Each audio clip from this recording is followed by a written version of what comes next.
What is up YouTube, and today we're going to be talking all about Lethe, who is currently running on the limited triple banner alongside Ocean Breeze Luca as well as Cerise. Now she's probably the second best unit on that banner after Ocean Breeze Luca because she is pretty good in PvP. She's going to be very good in Guild Wars offense and also for RTA in the right situations. She has a pretty interesting kit. She has an AoE attack here on her S3 that will decrease buff durations by 1 turn and also inflict frostbite and restrict. You can actually soul burn this for an extra turn. And you'll also see that her S2 will make it so that her first soul burn doesn't cost any souls. So you can actually soul burn this on the first turn that you take with her without even having souls, which makes it very, very strong. And her S2 will also actually inflict Omen on the targets that you attack, even if they dodge or not. And this will not work with counterattacks, dual attacks, or extra attacks, so it has to be done on her own turn. So basically, when you S3, you put Omen on everyone, and then it'll be Omen 1, and it stacks up to 3. And you'll see it's very powerful because of her S1. So her S1 is a single target attack.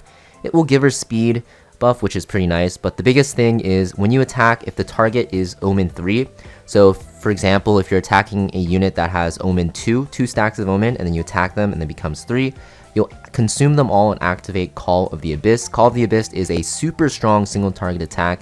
It inflicts extinction, will also heal all of the allies if you kill an enemy with it, and this will not trigger a critical hit, but will penetrate all defense. And this will scale with her max HP, and the amount you heal will scale with the target's max HP. So this is like the biggest gimmick of Lethe, right? All of her damage comes from Call of the Abyss. Her S3 does very, very little damage. Her S1 also does pretty little damage as well. The biggest way you're going to kill, or like the only way you're going to kill units with Lethe is from her Omen effects. You basically need to S3, get Omen on everyone, try to, debuff them, and then after you S1 them 2 more times, you'll activate this Call of the Abyss and use all the stacks, and this does a ton of damage. I think even through like Escort, this can do up to like 18k, 19k, depending on how much health your Lethe has. So this will one-shot every single damage dealer in the game, pretty much. And for tanks, it should be very, very close to one-shotting them. If you're against like a more squishier tank, like a Soul Weaver or something, you can one-shot them as well. But very, very powerful even against evasion units because Omen will stack even if you miss. So that is where the bulk of her damage comes from. Basically, you want to soul burn her S3 at the start of battle, S1 a target, they'll be at 2 stacks, and then you'll get speed buff, and then the next turn, you just S1 that target again to hit that 3 stack threshold, and then you'll one-shot them. And you're going to see that she's very weak against injury though, because she does scale with max HP, like her damage, and all of her damage will come from max HP because you cannot crit. So if you start losing health through injury, then she becomes a pretty useless unit. So that's why, although she's very good in Guild Wars offense, she's not going to be good in RTA unless you pick her very, very late into the draft, because you have to make sure that there are no injury units on the other side or she becomes pretty useless. Now for her build, pretty simple. All you really need is health. Some people like to run like effectiveness on her, like in fact, like her imprint will give her effectiveness, so does her awakening. But for the most part, you don't really care about effectiveness too much because sure, Frostbite and sure, Restrict are nice, especially Frostbite stopping damage share. But the thing is, your Omen will land no matter what. It doesn't really get affected by effectiveness at all or effect resist. So if you want to play her as a debuff, for sure you want some effectiveness, but for me, I kind of don't really care. I just want to go all into health, and I think for Guild Wars, that is the best way to build her, and she's the best in Guild Wars. So what you want to aim for is as high as health as possible while maintaining, I'd say, like 220 speed at the very least, maybe 210 even if you want to drop it down a little more. But you definitely want as much health as possible. Run her on like a health set. You can see my gear on her is pretty crappy. The gear score is not that great, but I just literally put on anything that has high health, and it's very, very good on her because that's all she really needs to do a ton of damage is just high health, right? So just want, as much health as you can. I'd say at the very least like 26k is what you want, 25k even maybe. And then for speed, at the very least, you want like 220. The rest of your stats can go into like defense if you want her to be more bulkier, although health is way more valuable on her. Or you can even go into some effectiveness to actually land your debuff from your S3. Really up to you. But for set, pretty simple. You just want to run her on speed and also health set. I've even seen some triple health Lethes. It's pretty funny, but I think the most consistent build here will be 4 set for speed, and then the health set to give her more health on top of that to make her one-shot those units more easily.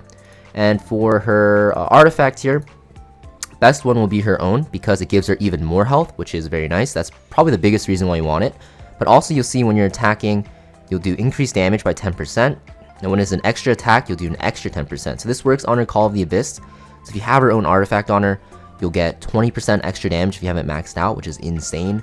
So this artifact is by far the best on Lethe because the first effect, giving her health, is very nice, and also the secondary effect that will give her extra damage is very nice as well. For other artifacts, I'm not really too sure what else you can run.